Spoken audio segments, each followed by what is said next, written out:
जय गुरुदेव, सभी को प्रणाम। उपासना समर्पण योग अध्याय 5 डे 19। गुरुदेव ने हमें बताया अभी तक कि जो हमारे इष्ट हैं वो हमारी साधना के लिए उनका निर्धारण जरूरी है और इष्ट के निर्धारण के बाद ही हम एक निश्चित अपनी साधना का मार्ग बना सकते हैं जो कि हमें कुशलता से हमारे लक्ष्य तक, जो कि हमारे इष्ट हैं, उस तक पहुंचाए।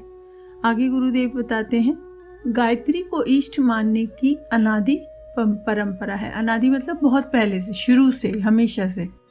सृष्टि ने आदि में ब्रह्मा जी ने कमल पुष्प पर बैठकर आकाशवाणी द्वारा निर्देशित गायत्री उपासना की थी और सृजन का सामर्थ्य प्राप्त किया था। तो देखिए, जो हमारी पृथ्वी, पूरे ब्रह्मांड का सृजन हुआ है, उसके लिए भी ब्रह्मा जी ने ही कमल के पुष्प पे बैठकर कहते 100 वर्षों तक गायत्री की आराधना की थी और उसके बाद उनको वो सामर्थ्य मिला था माँ गायत्री के द्वारा, जिससे उन्होंने इस पूरे ब्रह्मांड का सृजन किया था। इसका उल्लेख पुराणों में मिलता है। पुराणों में लिखा हुआ है इसके बारे में। त्रिदेवों की उपास्य गायत्री रही है। बताए त्रिदेव हैं जो हमारे ब्रह्मा विष्णु महेश, जो कि हमारे सृजन और पालन पोषण और संहार के देवता हैं। त्रिदेव, उनका उपास्य, उनकी भी जो आराधना करने की जो उनके इष्ट हैं, उसको कह सकते हैं कि वो उनकी इष्ट भी गायत्री माँ ही रही हैं। देवगुरु बृहस्पति ने दक्षिण मार्गी, दैत्य गुरु शुक्राचार्य ने वाम मार्गी साधनाएं गायत्री से ही आत्मिक और भौतिक पक्षों को लेकर प्रचलित की थी। तो हम जानते हैं कि 2 पक्ष होते हैं, एक तो दक्षिण मार्गी होते हैं, एक वाम मार्गी होते हैं। तो जो बृहस्पति गुरु थे, गुरु बृहस्पति जो देवताओं के गुरु हैं, वो दक्षिण मार्गी हैं और उन्होंने, और जो शुक्राचार्य जी हैं वो वाम मार्गी हैं, वो हमारे दैत्यों के गुरु हैं, राक्षसों के गुरु हैं। उन दोनों ने ही गायत्री माता की साधना की और घोर तपस्या की और आत्मिक और भौतिक, जैसे जो बृहस्पति गुरु हैं उनके ज़्यादा झुकाव था आत्मिक पक्षों को लेकर, और जो शुक्राचार्य गुरु थे उनका ज़्यादातर झुकाव था भौतिक पक्षों को लेकर। मगर दोनों में ऐसा नहीं है कि बिल्कुल प्योरिटी आत्मिक या भौतिक ही रहा हो, थोड़ा मिक्स भी रहता है। तो वो दोनों ही पक्षों को, आत्मिक और भौतिक पदार्थों की ज़रूरत होती है। तो उन सबको जो उनकी जो साधना थी वो माँ गायत्री के प्रति थी और उसी की साधना के द्वारा उन्होंने ये आत्मिक और भौतिक पक्षों को पूरा किया था। सप्तऋषि गायत्री की सप्त व्याहतियों के प्रतीक माने जाते हैं। गायत्री माँ के हम जैसे जानते हैं कि 24 अक्षर हैं, उनकी 24 गायत्री माँ हैं, लेकिन 24 रूप हैं उनके। लेकिन जो मेन है, जो 7 जो मानी जाती हैं, वो मेन जो गायत्री माँ की विहातियाँ, जो कि मेन शक्ति है, जो मेन, वैसे तो सभी शक्तियाँ बहुत उजागर हैं, लेकिन जो मेन मानी जाती हैं वो सारे सप्त ऋषियों की 7 हैं। तो उसमें अभी इसमें डिटेल में नहीं जाते हैं, जब गायत्री के बारे में पढ़ेंगे और तो उसमें डिटेल में जाएंगे। मगर हम ये मान के चलें कि जो मेन गायत्री की शक्तियाँ हैं, उन सभी गायत्रियों को, एक एक गायत्री को, शक्ति को सप्तऋषि, एक एक ऋषि, सप्तऋषियों में से एक एक ऋषि रिप्रेजेंट करते हैं।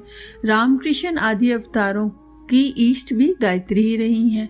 तो उसमें बोला राम और कृष्ण ने 2 अवतार हमारे मेन माने जाते हैं, तो उनकी जो भी इष्ट रही हैं वो भी माँ गायत्री रही हैं। जबकि हम तो जानते हैं कि गीता में भगवान कृष्ण ने बोला है कि वो स्वयं गायत्री हैं। उन्होंने अपने आप की भी तुलना गायत्री से करी कि जो वो अगर गायत्री माँ की साधना करें या भगवान कृष्ण की साधना करें, तो उन्होंने बोला है कि मंत्रों में मैं स्वयं माँ मंत्र गायत्री का हूँ। तो उन्होंने बोला कि गायत्री मंत्र की साधना करने से मेरी भी साधना हो जाती है। इसी महामंत्र की व्याख्या में 4 वेद तथा अन्य धर्म शास्त्र रचे हैं। तो इसी महामंत्र जो गायत्री मंत्र है, इसी के हम जैसे 4 पद हैं, तो उन 4 पदों से एक एक वेद बनता है। हमारे जो 4 वेद हैं, उन गायत्री माँ के 4 पद, मंत्र के 4 पद हैं, तो उनके हर मंत्र से एक एक वेद बनता है और एक एक वेद एक एक सब्जेक्ट को पूरा करता है। एक वेद तो यज्ञ की और भगवान की पराकाष्ठा और उनके सारे गुणों को उजागर करता है। एक वेद होता है जो बताता है कि हमारे अंदर कितने तरह के राग द्वेष, कितनी तरह की चीज़ें होती हैं जिनको किन साधनाओं के द्वारा ख़त्म किया जाता है। और एक वेद हमें जीवन जीने की कला सिखाता है। तो ये अलग अलग वेदों के अलग अलग जो वो हैं क्षेत्र हैं, जिनके क्षेत्र पे या जिस सब्जेक्ट पे भी वो समझाते हैं, वो सभी सब्जेक्ट गायत्री मंत्र के द्वारा ही सामने आते हैं। और गायत्री मंत्र उन सभी सब्जेक्ट के ऊपर, गायत्री मंत्र एक सिंगल मंत्र है जो कि उन सभी सब्जेक्ट पर हमें राह दिखाता है। दत्तात्रेय के 24 गुरु गायत्री के 24 अक्षर हैं। दत्तात्रेय के 24 गुरु, अब हम जानते हैं उनके 24 गुरु थे। पहले भी हमारी बात हुई है कि एक से अधिक गुरु हो सकते हैं। 24 योग, 24 तप प्रसिद्ध हैं। ये सभी गायत्री के तत्व ज्ञान और साधना विधान का विस्तार है। तो कहते हैं गायत्री का विस्तार इतना है कि वो हर तरह के योग तप में, हर तरह के गुरु सब में ये बसा रमा बसा ऐसा है कि गायत्री उनका उजागर करती है, उनको समझाती है कि इनका क्या स्वरूप होना चाहिए, क्या चरित्र होना चाहिए, क्या सामर्थ्य होना चाहिए। वो गायत्री का एक एक अक्षर उनको समझाता है। ये सभी गायत्री के तत्व ज्ञान व साधना विधान का विस्तार है। गायत्री गुरु मंत्र है। गुरु मंत्र इसलिए माना जाता है कि ऐसा मंत्र है गायत्री का जो कि और मंत्रों की जितने भी और मंत्र हैं उन सभी मंत्रों के तरफ हमारी प्रेरणा बढ़ाता है। एक बार हम अच्छे रास्ते पे चलने लग जाएं, फिर हम दूसरे मंत्र करते हैं कि माँ लक्ष्मी का मंत्र किया कि माँ लक्ष्मी हम पर कृपा करो, हमारे को अर्थ दो, और अर्थ के साथ माँ गायत्री का मंत्र किया है तो संयम दो, जिससे हम किसी भरगो दे, मतलब किसी अंदर बैठे हुए किसी राक्षस के बस में ना के दियो यो प्राप्त प्रचोदयात, यानी एक सफल रास्ते पे चलते रहे। तो इसलिए गायत्री मंत्र क्या बन गया? गुरु मंत्र बन गया माँ लक्ष्मी के लिए। अगर आप कोई और भी मंत्र लें, जैसे विष्णु भगवान का मंत्र लें तो वो मंगलम लोक कल्याण की बात करता है। जैसे भगवान शिव का मंत्र लें त्र्यंबकम, तो उसमें भी वो बताता है कि हमारा जीवन इतना क्षण भंगुर है, मतलब जो भी जीवन है बहुत छोटा सा है। ब्रह्मा जी के अगर उसमें देखें कितने दिवस होते हैं उसके कंपैरिजन में, और जितना भी छोटी ज़िंदगी है हमारी, बहुत बड़ी ज़िंदगी नहीं है। अगर 84 लाख योनियों से कंपेयर किया जाए तो वो चढ़ जिंदगी में हमारा जीवन कैसा होना चाहिए, किस रास्ते पे चलना चाहिए। प्रचोदयात मतलब वो भगवान के दिव्य रास्ते पे चलना चाहिए, ये भी सब। तो इसलिए गायत्री मंत्र को गुरु मंत्र माना जाता है। दीक्षा में उसी को माध्यम बनाया जाता है। दीक्षा देते समय ज़्यादातर गायत्री मंत्र दी जाती है। हिंदू धर्म के दो प्रतीक हैं, शिखा और सूत्र। शिखा और सूत्र हम सभी जानते हैं कि हिंदू धर्म की जो बात करते हैं तो उसमें एक तो हमारे जो सर के बीच में शिखा होती है और एक सूत्र यानी जो हमारा यज्ञोपवीत होता है उसको कहते हैं। दोनों ही गायत्री के प्रतीक हैं। और अगर हम शिखा को देखें तो शिखा में हमारे चक्रों का ध्यान और चक्रों की का जो सहस्त्रार चक्र है उसका रिलेशनशिप हमारी शिखा के आसपास ही होता है। तो ये सारे ज्ञान और सूत्र यानी उसमें 9 धागे होते हैं। यज्ञोपवीत में हम जानते हैं कि उन 9 धागों में 9 सूक्ष्म ज्ञान है हमारे जीवन को जीने की कला का, तो वो भी हमारे को गायत्री मंत्र से आता है। गायत्री का ज्ञान पक्ष मस्तिष्क पर शिखा के रूप में और कर्म पक्ष कंधे के रूप में यज्ञोपवीत के रूप में प्रतिष्ठित किया जाता है। ये मैंने आपको अभी समझाया कि ये ज्ञान पक्ष मस्तिष्क में शिखा के रूप में। परंपरागत उपासना विधि संध्या है। संध्या में गायत्री का समावेश अनिवार्य है। इन तथ्यों से स्पष्ट हो जाता है कि गायत्री की अनादि धर्म परंपरा और अध्यात्म परंपरा का आधारभूत तथ्य है। उपासना में उसी का प्रयोग सर्वोत्तम है। तो ये देखिए इन्होंने बता दिया कि संध्या में जैसे होता है ना कि हम उपासना विधि जो भी करते हैं, संध्या ऐसा समय होता है जब दोनों पक्ष मिलते हैं। तो समझ लीजिए कि कोई भी मनुष्य है जो नर पशु भी है और नर नारायण भी है। तो दोनों पक्ष हैं उसमें, पशुता भी है और नारायणता भी है।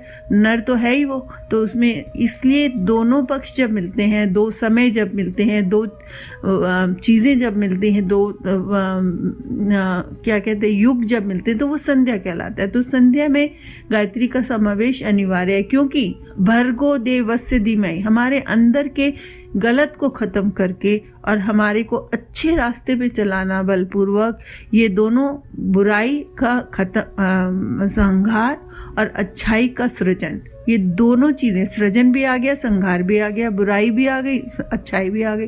तो ये गायत्री का समावेश ये पूरी तरह से उसके अंदर रमा बसा है। इन तथ्यों से स्पष्ट होता है कि अनादि काल में, हम जानते हैं कि अनादिकाल से क्या है, अनादिकाल में अच्छाई बुराई हमेशा से पनप रही है। ये ऐसा नहीं है कि कभी भी ऐसा समय आएगा कि सब लोग सत्य प्रवृत्ति के होंगे और कभी ऐसा समय आएगा कि सब लोग दुष्ट प्रवृत्ति के होंगे। लेकिन ऐसा समय आता है जब सत्यता बढ़ जाती है तो वो सतयुग बन जाता है, और जब दुष्टता बढ़ जाती है तो वो कलयुग बन जाता है। तो इसलिए हर समय में गायत्री का अनादि से शुरू से चला रहा है कि धर्म की परंपरा है या अध्यात्म की परंपरा है, कोई सी भी कैसा भी समय का, किसी भी युग का, किसी चीज़ का भी महत्वता ज़्यादा है, धर्म की महत्वता ज़्यादा है या अध्यात्म की महत्वता ज़्यादा है, उन सब में ऐसा ही है कि गायत्री मंत्र की उपासना और साधना सर्वोपरि मानी गई है, क्योंकि हर तथ्य को छूती है और हर तथ्य को उजागर करके हमें उत्कृष्टता की ओर बढ़ाती है। उपासना में उसी का प्रयोग सर्वोत्तम है, इसलिए उपासना में माँ गायत्री की मंत्र और माँ गायत्री की आराधना साधना को सर्वोत्तम माना गया है अनादिकाल से। अनादिकाल मतलब शुरू से, जब से मनुष्य का, जब से इस ब्रह्मांड की रचना हुई है तब से। तत्व दर्शन की दृष्टि से गायत्री ऋतंभरा प्रज्ञा है। ऋतंभरा अर्थात विवेक संगत श्रद्धा, प्रज्ञा अर्थात श्रेय, साधक की दूरदर्शिता। तो देखिए ऋतंभरा प्रज्ञा, ऋतंभरा प्रज्ञा माना जाता है। ऋतंभरा बता रहे हैं यहाँ पर विवेक। हम जानते हैं कि हमारे को, मनुष्य को ही एक इंटेलिजेंस होने की वजह से वो सर्वोपरि है, लेकिन वो इंटेलिजेंस को अगर सही रास्ते पे लगाता है, सही तरह से सोचता है तो वो उसका विवेक कहलाता है। लेकिन विवेक, आपका जो इंटेलिजेंस है वो सही रास्ते पे और भी अच्छे से जाती है और भी ठीक से जाती है अगर वो श्रद्धा से जुड़ी हो। श्रद्धा किसके प्रति? अपने इष्ट के प्रति श्रद्धा। तो अगर हम श्रद्धा से जोड़कर विवेक का इस्तेमाल करते हैं तो हमेशा हम पथ से डिगते नहीं हैं, पतन की तरफ नहीं जाते हैं, उत्थान की तरफ ही जाते हैं। और दूसरा है प्रज्ञा। प्रज्ञा मतलब ऐसा ही दूरदर्शिता, ऐसी साधक की दूरदर्शिता जो कि बहुत उच्च कोटि की हो। जो उच्च कोटि की श्रद्धा होती है उसे प्रज्ञा कहा जाता है। इस समग्र विवेकशीलता को गायत्री कह सकते हैं। अब ये दोनों मिला के, अगर आपकी श्रद्धा भी है और आपकी दूरदर्शिता भी है, आप में विवेक भी है और आप में प्रज्ञा भी है, तो ये दोनों को मिलाकर गायत्री ही कहते हैं। इसको गायत्री ही कह सकते हैं क्योंकि ये विवेकशीलता बहुत उच्च कोटि की हो गई। इस बीज मंत्र का विशाल वृक्ष ब्रह्म ने लिखा है। ब्रह्म ने लिखा है। अध्यात्म का यह एक दार्शनिक पक्ष है। साधना प्रयोजन में इसी की विभिन्न उपचार, योगाभ्यासों, तप साधनों एवं धर्मानुष्ठानों के रूप में प्रचलित हुआ है। तो बोल रही है कि बीज मंत्र है, ऐसा मंत्र है जो कि और मंत्रों के उच्चारण में और मंत्रों के समझने में पहला मंत्र है, जो कि आपको अंदर से आप में अध्यात्म का और आत्मिक ज्ञान को उत्पन्न करता है। अध्यात्म का दार्शनिक जो पक्ष होता है वो आपका उजागर होता है। इससे विभिन्न योगाभ्यासों और साधनों और धर्म अनुष्ठानों में सभी में इसको उपयोग किया जाता है, क्योंकि ये हर तरह से आप में विवेकशीलता का द्वार खोलता है। इष्ट का, लक्ष्य का, उपास्य का निर्धारण दिव्यदर्शियों ने गायत्री के रूप में गहन अध्यवसाय और अनवरत अनुभव अभ्यास के आधार पर किया है। वह प्राचीन काल की ही तरह अपनी उपयोगिता यथावत अक्षुण्ण रखे हुए है। तो ये कहते हैं कि ऐसे ही नहीं कह दिया गया कि भाई अब किसी ने उठ के कह दिया कि हाँ गायत्री ही विवेकशीलता का मंत्र है। बहुत सारे लोगों ने इसके ऊपर एक तरह से रिसर्च करी है, एक तरह से अपने ऊपर उसका एक्सपेरिमेंट किया है, सब तरह के मंत्र पढ़े। और आजकल तो बहुत सारे इलेक्ट्रॉनिक डिवाइस आ गए हैं जिनके द्वारा ये इसका ऑरा और इसकी स्ट्रेंथ और इसके वाइब्रेशन को पता किया है। तो उसके आधार पर भी निकल के आया है कि गायत्री ही सर्वश्रेष्ठ मंत्र है, गायत्री मंत्र ही सर्वश्रेष्ठ मंत्र है। और प्राचीन काल से उसकी उपयोगिता जैसे तब स्थापित हुई थी, आज भी यथावत उसी तरह से अक्षुण्ण है। अक्षुण्ण मतलब टूटी नहीं है, बनी हुई है। तो आइए इसके साथ आज का स्वाध्याय यहीं समाप्त करते हैं। गायत्री मंत्र का उच्चारण करेंगे, भाव जोड़े। ॐ भूर्भुवः स्वः तत्सवितुर्वरेण्यं भर्गो देवस्य धीमहि धियो यो नः प्रचोदयात्। जय गुरुदेव।